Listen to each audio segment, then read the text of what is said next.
아침에 눈을 떴는데 몸을 일으킬 힘조차 나지 않는 순간이 있습니다. 밥을 차려야 하는 것도 알지만 괜히 움직이고 싶지 않을 때, 예전에는 가볍게 해치우던 일들이 요즘은 왠지 모르게 버겁게 느껴질 때가 있죠. 이럴 때 우리는 흔히 이렇게 말합니다. 나이가 들어서 그런 거지 뭐. 마치 나이 때문에 의욕이 사라지는 게 당연한 일인 것처럼 받아들이곤 합니다. 저도 한동안 그렇게 생각했습니다. 그런데 최근 여러 연구와 실제 사례들을 접하면서 알게 된 사실은 달랐습니다. 의욕이 떨어지는 가장 큰 원인이 꼭 나이가 아니라는 겁니다. 뇌는 여전히 살아있고 우리가 어떻게 돌보느냐에 따라 다시 활기를 되찾을 수 있습니다. 우리 뇌 속에는 우리가 살아 움직일 수 있게 만드는 작은 동력 장치가 있습니다. 바로 도파민 회로입니다. 도파민은 흔히 행복 호르몬이라고 알려져 있지만 사실은 행복을 직접 느끼게 해주는 물질은 아닙니다. 도파민의 진짜 역할은 무언가를 해보고 싶게 만드는 힘입니다. 아침에 눈을 떴을 때 오늘은 조금 걸어볼까? 라는 생각을 하게 만드는 것. 책을 펴고 싶다. 전화를 걸어보고 싶다. 이런 행동의 출발점이 도파민이죠. 그런데 도파민이 줄어들면 어떻게 될까요? 머릿속에서는 하고 싶은 마음이 희미해지고 몸은 멀쩡한데도 움직일 힘이 나지 않습니다. 마치 자동차에 연료가 남아있는데 시동이 걸리지 않는 것과 같습니다. 스탠퍼드대 연구진은 의욕 저하의 가장 큰 요인은 나이가 아니라 수면 부족과 만성 스트레스라고 지적합니다. 하루 이틀 제대로 못 자는 것만으로도 뇌는 피로 신호를 보내고 도파민 분비가 줄어듭니다. 이때 우리는 흔히 내가 늙어서 그렇다고 착각하죠. 하지만 실상은 뇌가 잠시 쉬자고 보내는 경고등인 겁니다. 하버드대에서도 비슷한 연구 결과를 냈습니다. 스트레스 상황에서 도파민 회로는 급격히 위축되며 그 결과 움직임 자체를 줄이려는 반응이 나타난다고 합니다. 뇌는 당분간은 에너지를 아껴야겠다라고 판단하는 셈이죠. 그러니 의욕 저하는 단순히 나이 탓이 아니라 수면 부족, 만성 스트레스, 감정의 과부하, 이 세 가지 요인이 겹쳤을 때 뇌가 보내는 생존 반응이라고 할 수 있습니다. 이런 뇌의 변화를 우리는 일상 속에서 자주 경험합니다. 어느 날은 장을 보고 집에 오는 길이 유난히 힘겹게 느껴집니다. 예전에는 장바구니를 거뜬히 들었는데 요즘은 어깨가 축 처지죠. 근력이 줄었나 싶지만 검사해보면 근육량은 큰 변화가 없습니다. 문제는 몸이 아니라 마음이 먼저 지쳐 있다는 겁니다. 70대 박모 씨는 원래 텃밭 가꾸는 게 낙이었습니다. 새벽이면 흙냄새 맡는 게 그렇게 좋았다고 했습니다. 하지만 어느 순간부터는 흙을 만지는 게 귀찮아졌습니다.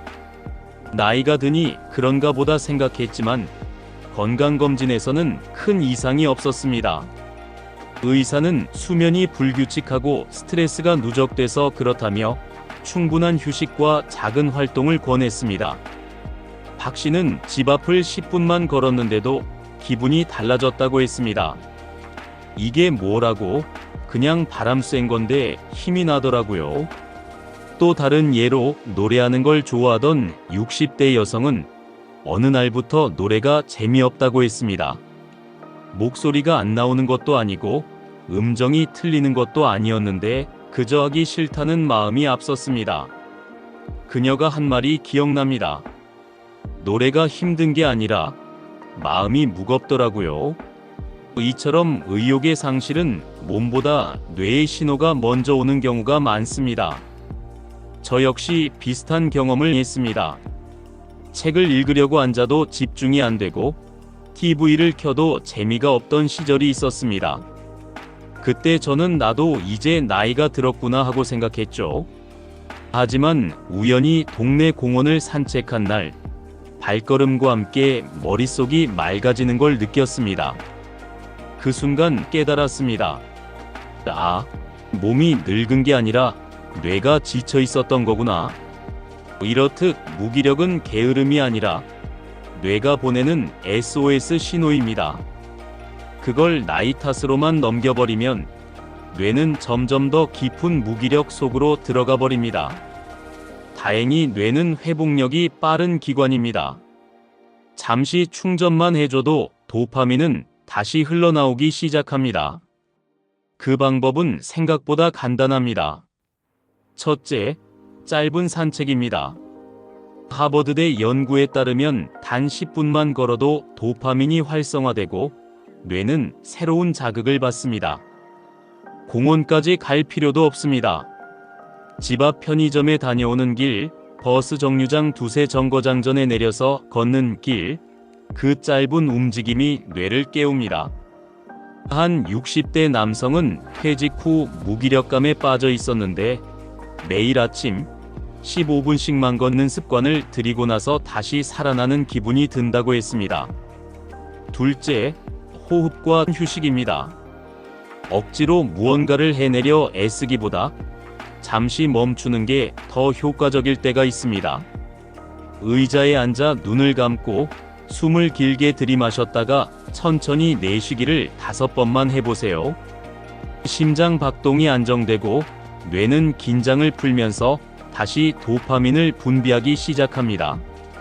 저 역시 편집을 하다 집중이 흐려질 때 이 방법을 쓰는데 단 3분만 해도 머리가 맑아집니다. 셋째, 작은 목표 세우기입니다. 오늘은 싱크대 정리만 하자. 책상 위 물건 몇 개만 치우자. 이런 작은 행동이 도파민을 자극합니다. 그리고 신기하게도 한번 움직이면 다른 행동이 자연스럽게 이어집니다.